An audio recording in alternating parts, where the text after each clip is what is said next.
ne fait pas l'inventaire de ses stocks juste pour faire plaisir à son comptable.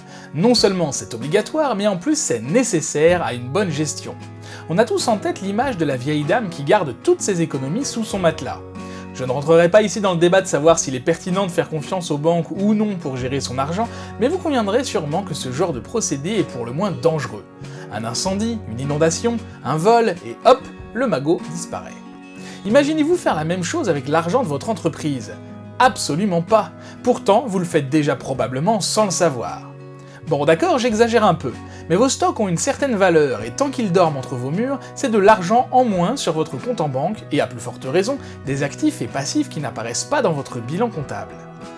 Bonjour, c'est Nicolas et je vais vous expliquer dans cette vidéo pourquoi il est primordial de réaliser un inventaire des stocks régulièrement et surtout, quelle est la marche à suivre pour le faire de façon efficace. Vos stocks non comptabilisés lors d'un inventaire vous font perdre de l'argent. En d'autres termes, si vous ne les comptabilisez pas, votre entreprise vaut moins que ce qu'elle vaut réellement. C'est véritablement un problème dans 3 cas précis. En cas de contrôle fiscal, pendant lequel il faudra présenter l'ensemble du patrimoine de l'entreprise, de ce qu'elle possède, preuve à l'appui. En cas de revente de l'entreprise, où vous voudrez la valoriser à son maximum. Et de manière plus générale, vous voudrez que votre bilan comptable soit le meilleur possible, afin d'avancer sereinement d'une année sur l'autre. Pour pallier ce problème, il existe une méthode toute simple qui consiste à faire régulièrement l'état des lieux des possessions de votre entreprise. Il s'agit de l'inventaire. Quand on parle d'inventaire, on parle souvent de l'inventaire des stocks, et je suis sûr que vous le connaissez déjà celui-là. Mais il en existe 2 autres, l'inventaire de caisse et l'inventaire des immobilisations. Nous allons nous concentrer dans cette vidéo sur l'inventaire des stocks, et je vous parlerai des 2 derniers types d'inventaire dans une prochaine vidéo. Mais ce qu'il faut savoir, c'est que chacun de ces 3 inventaires est à réaliser obligatoirement au moins une fois par an. L'inventaire des stocks consiste à recenser l'ensemble des stocks, et donc des produits non vendus, à savoir les marchandises, les matières premières, les produits en cours de fabrication et les produits finis. L'objectif de ce type d'inventaire est de mesurer l'écart qu'il existe entre vos stocks théoriques et vos stocks réels. Vous vous en doutez, cet écart doit être le plus petit possible. À vrai dire, cet écart ne devrait même pas exister, et si vous en trouvez un, c'est qu'il y a un souci quelque part, et il faudra alors analyser et rechercher la cause de cet écart.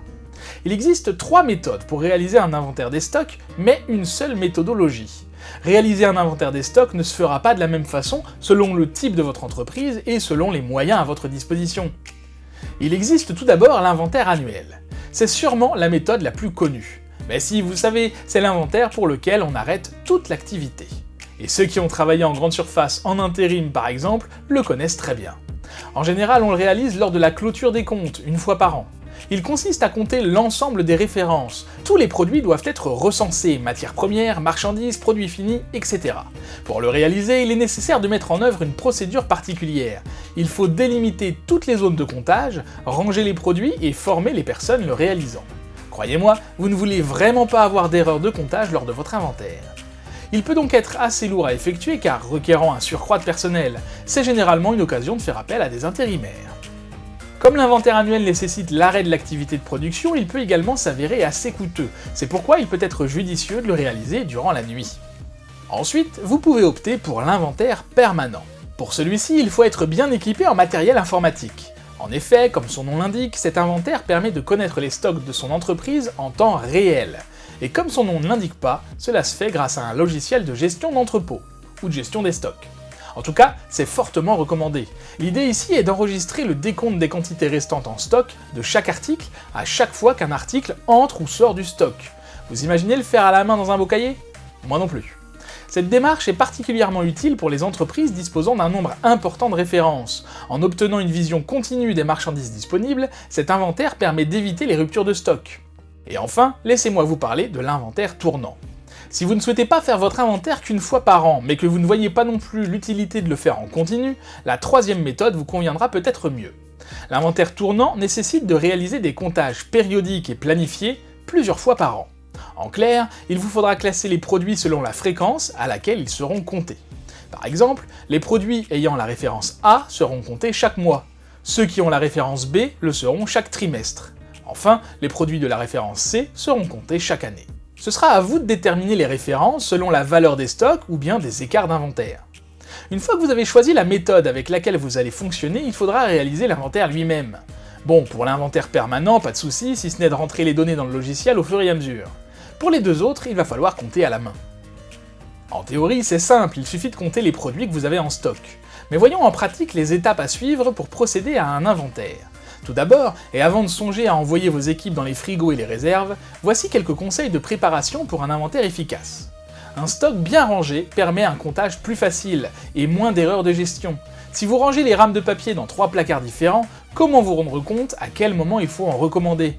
Vous tombez en panne ou vous commandez trop? De même, il est bon d'éviter de trop multiplier les lieux de stockage. Quand on en a partout, on en oublie forcément. Vérifiez que vos tarifs de fournisseurs sont bien à jour et qu'il ne vous en manque pas. Si vous produisez vous-même votre stock, mettez à jour vos coûts de production, car après le comptage, il faudra chiffrer. Préparez des fiches de comptage claires et pratiques pour les équipes de comptage. Il faut au moins y indiquer le lieu de stockage concerné, le produit, le fournisseur et surtout l'unité de comptage. En effet, le chiffrage ne sera pas le même si vous comptez en grammes, alors que sur la facture le prix est au kilo. Autant bien compter dès le départ pour éviter des erreurs de chiffrage. Pendant que vous comptez, le stock ne doit pas bouger, ni entrée, ni sortie. Pour certaines entreprises, cela doit alors se faire en dehors des heures d'ouverture aux clients. Peut-être devrez-vous fermer une matinée ou une journée, pensez-y. Ça y est, vous êtes prêt à commencer votre comptage? Alors allons-y. Le mieux est de toujours travailler en binôme. Ainsi, une personne va compter et l'autre va noter. Cela permettra d'éviter les erreurs. Rappelez-vous, on veut toujours éviter les erreurs au maximum quand on fait un inventaire. Donc vous fournirez à chaque binôme une feuille de comptage, comme je l'ai déjà indiqué. Rien de bien sorcier, sur cette feuille figureront, en plus des informations déjà mentionnées, une colonne avec la quantité de stock par article, constatée par le système informatique, et une colonne vide afin de pouvoir noter manuellement la quantité physique réelle. De cette façon, vous vérifiez où se trouvent les écarts entre les stocks théoriques et réels. Vous pouvez même ajouter une troisième colonne vide. Ainsi, chaque membre du binôme compte une fois pendant que l'autre note. Oui, je sais, ils vont donc passer 2 fois plus de temps, mais ça divisera par 2 le risque d'erreur. Lorsque le comptage est terminé, il faudra procéder à la régularisation des stocks au réel. En pratique, il suffit de comparer les quantités physiquement présentes avec celles de l'outil informatique. Facilitez-vous la vie, investissez dans un logiciel de gestion commerciale. Cela vous permettra d'automatiser la régularisation. Après cette régularisation vient la valorisation des stocks. Cela consiste à faire une valorisation des quantités en fonction de leur prix d'achat. Il existe différentes méthodes de valorisation des stocks, telles que la CMUP pour le coût unitaire moyen pondéré, adapté pour les entreprises stockant des marchandises non périssables, la PEPS, premier entrée, premier sortie, adaptée pour les sociétés commercialisant des denrées périssables, et la DEPS, dernier entrée, premier sortie, adaptée pour des produits spécifiques acquérant de la valeur au fil des années. Je vous ferai une vidéo sur ce point précis dans quelques temps, mais en attendant, votre comptable devrait être capable de vous orienter correctement à ce sujet.